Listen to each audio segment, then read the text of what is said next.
Hello, and I'm going to do a war recap today of the recent Clan War League matchup against Sons of Anarchy.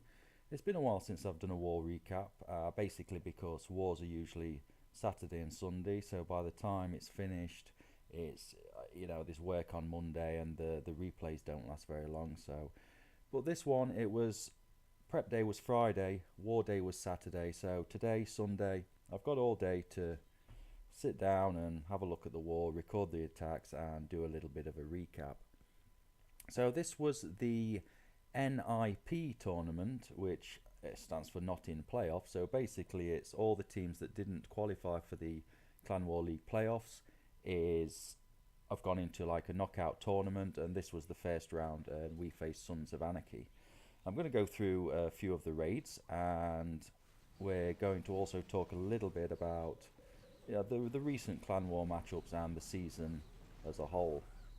So I'm going to show some raids now. As you can see, this is Eod's raid on the number 1 base, which was a Town Hall 11. I've picked out some of the better raids. I've got this one on Town Hall 11. I've got 11v10, a 10v10 3-star, and then I think it's either 3 or 4 Town Hall 9 raids to show. So while you're watching those, I'll just go through a bit of the recent history of the clan and what's been happening. As most people know, the Clan War League is a new thing. It came about when the update with the friendly wars came into play, and we wanted to join. We got in, even though we're probably not as famous as a lot of the clans that are in it. We're definitely not as big as a lot of the clans are in it, and yeah, it's been tough. If you look on, I don't know if it's on Twitter or the Clan War League website, there was actually a list recently of which clans had the toughest running, had the toughest schedule for the Clan War League, and I think we actually finished top of that table. So King Jeffrey, we didn't do great, but it's been tough, and we did actually have the toughest schedule out of all the clans. So, you know, we did learn a lot. We've seen a lot of great attacks over the course of the season. We didn't qualify for the playoffs, but we are learning. We're getting better, and definitely lately, the last few wars, we have got much better. Especially at the new meta with the Town Hall 11s getting much stronger. They've been harder to 2-star, but the last 2-3 wars we've been doing very well at that. The Town Hall 9s, we have used very few dips lately. The war before this one, I think we actually had 11 scout attacks or something like that. I still need to do practice on the 10v10 3-stars. Obviously, that is the hardest part of the game, and that is where those big clans with the very large pool of players definitely have the advantage, because they do have a lot more to choose from than clans like ourselves, and Sons of Anarchy as well. I mean, it was very nice to actually face a clan who were on a similar level to ourselves. Not a huge clan. They don't have lots of feeders and sister clans and things like that to recruit from. I mean, when we first went into this, a 50-man roster, we got a 50-man roster, but it wasn't easy to get that 50-man roster. And I think some of the clans had, One Hive and clans like that do have a lot of players to choose from. So we battled on, and we did our best. We struggled in some wars, we did okay in some wars. Very early on, before the air meta, we actually did very well, and we got some very close wars. We lost to One Hive by 1 star, and in fact we lost by 1 star, and our top Town Hall 11 for that war actually had to rush into hospital. Everything's okay now with that, by the way. He had to go into hospital, so our top Town Hall 11 actually missed both attacks in that war. We lost by 1 star, and we didn't actually 3-star the bottom Town Hall 10. And I think we had them on destruction. We had them on percentage destruction as well. So we probably would have won that war. So we were unlucky in that one. There were some other wars that we had where we were very unlucky. We lost by 1 star. And then when we looked at the week's results, our losing star count was like one of the highest losing scores most weeks early on in the Clan War League. And then after a while, obviously, it took its toll, and people got very tired, and it was very stressful. And it was hard work, but we kept going, we carried on, and we pushed through to the end, and we have improved. We've got some new structures in place now in the clan where we're looking into base building and giving people individual roles to help out the leadership. Yeah, and it's coming along well. We've got some. We do have some sister clan offers as well in the mix where we're going to be able to get a few more players for our roster next season, so hopefully that will help us as well. And then we've got some friendly wars coming up, and yeah, so we're geared for it. We're excited for season 2. We are recruiting Town Hall 9 and up, so if you want to come along, just speak to us on Twitter or come to our Feeder Clan Badgers Boot Camp, talk to us there. We are always looking for people. Yeah, so but yeah, it's been a tough season, like I say, but it's been good. It's been fun most of the time. But yeah, like I say, it has been hard. And yeah, so enough about that. This war did very well. We started very, very well. Town Hall 9s, we did pretty well on the Town Hall 9s. We cleared all the Town Hall 9s. We actually used 2 dips. We purposely used 2 dips so we could get a few scouts. I think we got either 3 or 4 scouts on the Town Hall, on the high Town Hall 10s to help out our Town Hall 11s with their plans. We took out all 3 of the Town Hall 11s in this war with Town Hall 10 attacks, and I think we were 7 attacks to take out the 3 bases, which wasn't actually too bad, considering their number 3, 8, or I think it was 4 attacks. And then also the Town Hall 11s, we had 6 Town Hall 11 attacks, and we actually only failed 1 of those. So 5 out of 6 Town Hall 11 attacks ended up in triples, and we did also we had 1 10v10 triple, which you're actually watching now. This is the 10v10 triple. It goes to show, always check replays, check videos on YouTube, because this attack was this base was the same base that got 3-starred in the Dark Looters War by a Town Hall 10, and this was actually the attack, the strategy that got it. So what he did, he looked through the videos, found that this base was on there being 3-starred, and he copied the attack. It was very tight on time, but he did get it. At the time we didn't actually think, or I was asleep, but people actually watching the war, a lot of people thought he was going to run out of time, so there was a lot of like hard lucky, hard unlucky, and nice try, but he did actually end up getting the 3-star. Sons of Anarchy also got a Town Hall 10 3-star. Just one each. So basically it came down to the Town Hall 11 attacks in the end. They failed 3 Town Hall 11 attacks, and we failed 1. But it was a nice war. It was enjoyable, and it's really, really good to actually get the win. So well done to the guys at King Jeffrey. You did really, really well. And let's go to the next one. And a bit of pressure's off now that we didn't do so well in the Clan War League, but we had a tough schedule. Now we got to face a clan more our own level. We won. Pressure's off a little bit because, well, we can't finish last of the last anymore, so we need to take that. We need to push on, improve, and I think next season, I think we'll do well. I think we will get better and better and better. We've always done that as a clan. We've always been a little bit slow maybe, but we do take on board the things we see. We do learn. We're totally fair play. We with no drama in clan. So yeah, we're doing well. Getting better, and it will come. So we've got some Town Hall 9 attacks now that we're showing.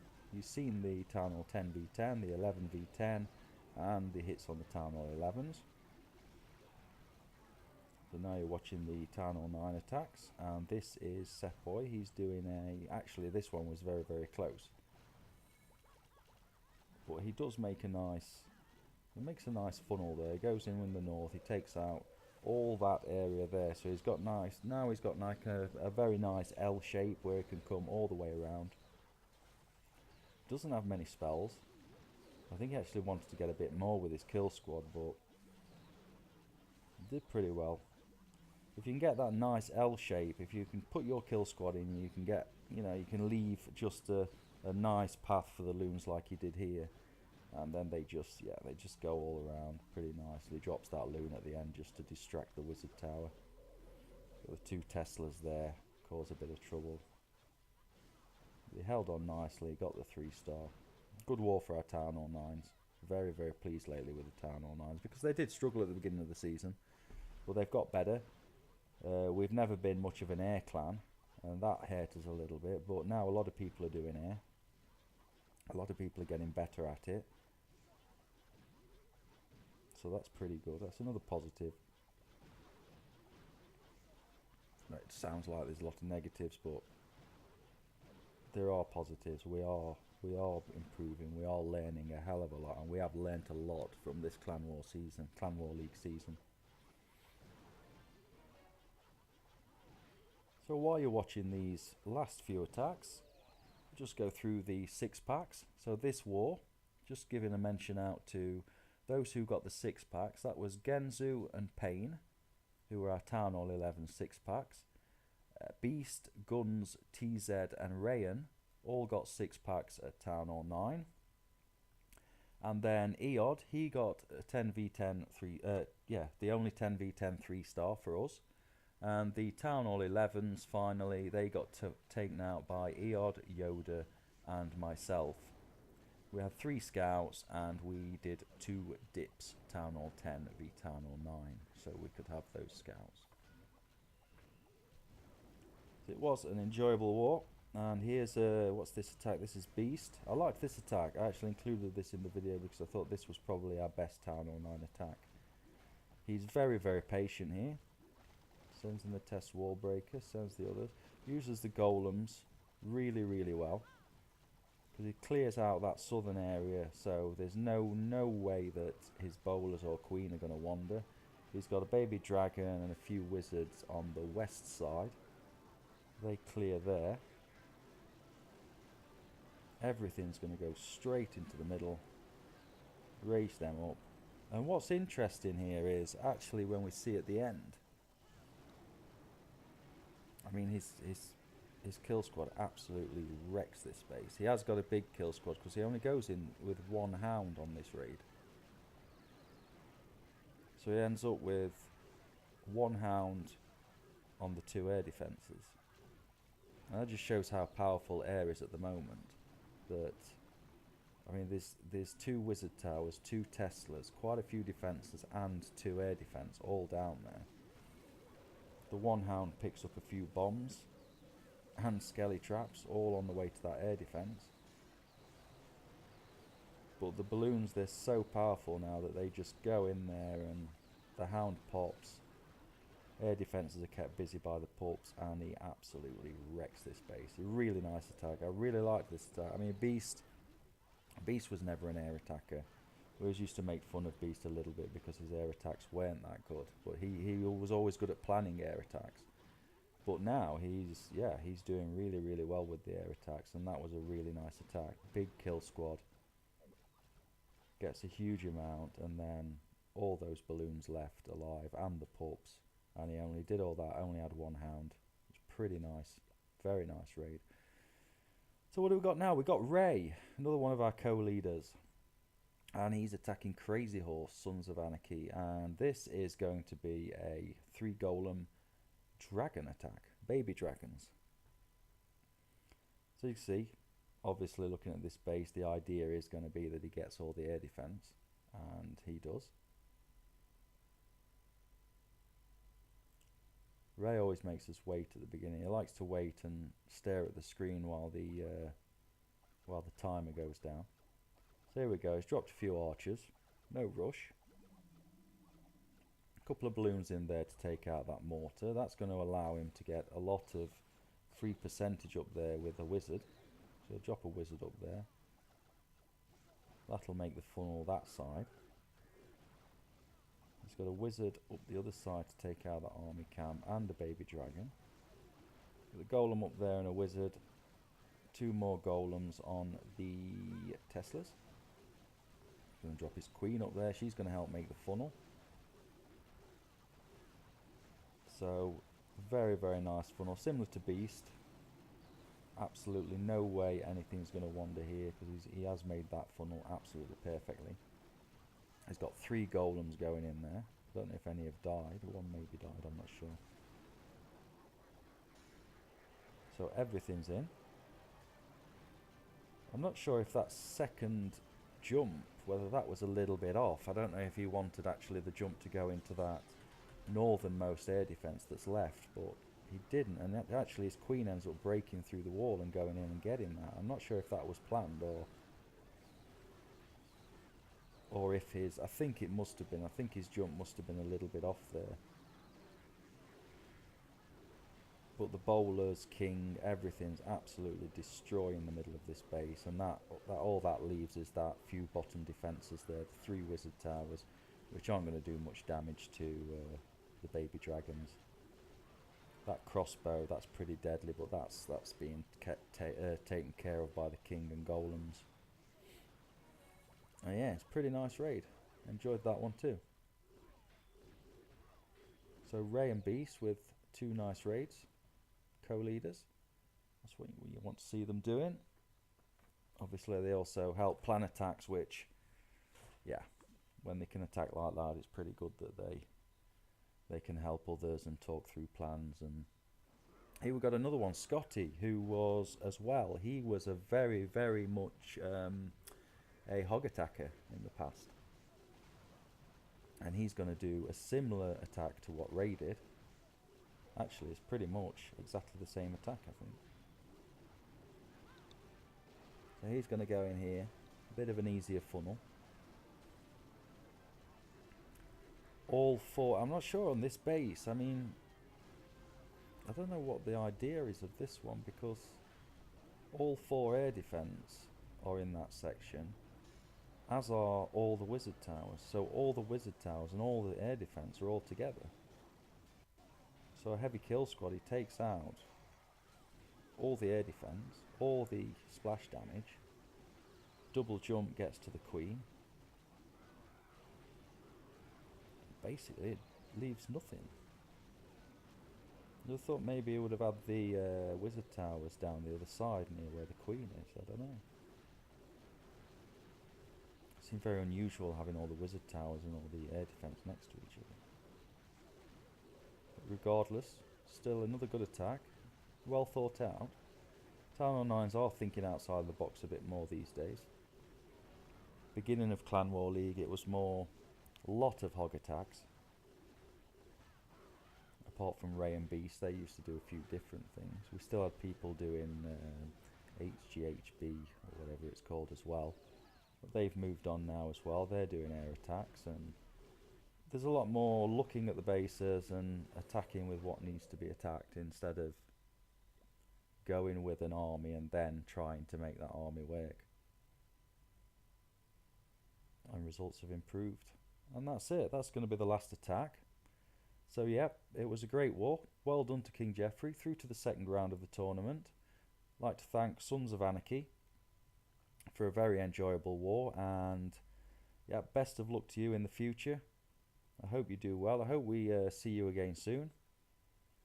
And that's going to be about it, and I think I will wrap it up there, and hopefully in the future we can do more.